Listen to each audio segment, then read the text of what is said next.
deň. Chcem vám spraviť rýchlu úpravu, rýchlu ukážku strihu, ktorý som mojej zákazničke vymyslela. Mala veľmi dlhé husté vlasy. Urobili sme strih, ktorý z jedného strihu vie urobiť, myslím, minimálne 5-6 účesov. Takže taká základná línia, ako mala vypadať, je táto.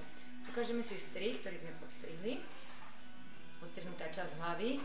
Celý strih je do kolečka vystrihaný.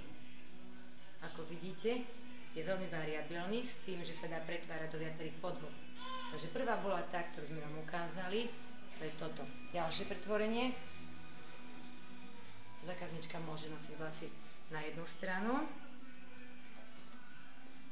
kde bude vidieť pekne postrihnutá fazóna z jednej, z druhej strany. Ďalej môžeme sa očesať na stred, kde sa cestička spraví v strede.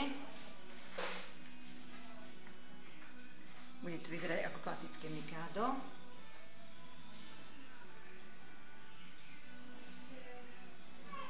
Takisto si vlasy môže začesať dozadu, za uši, kde sa nám z časti, keď to dá za uši, sa nám z časti odokrie vlastne strih krátky, ktorý má v tejto časti, takisto aj z druhej časti. Zozadu je tu postupne zostrihané, kontúrka. Takisto, keby chcela, tak si môže vypať vrchnú časť vlasov.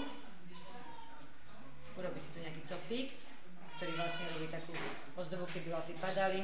Vynikne táto časť, sa si to úplne dozadu zagelovať. Hlavne, keď zapríte hlavou úplne, môžeš roztrapať tie vlasy. Tak strih sa veľmi pekne uloží a nájde si svoje miesto.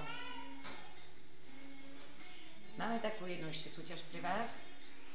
Vymyslenú, toto spolu so zákazničkou, že kto uhádne, koľko gramov vlasov sme zostrihali, tak môže vyhrať šampón na vlasy, podľa toho, aký máme kvalitu vlasov u nás. Je potrebné, aby ste gramáž, ukážeme vám fotky, ktoré sú na našom Facebooku, kde bola pred ostrihaním, si pozrite, a teraz po ostrihaní.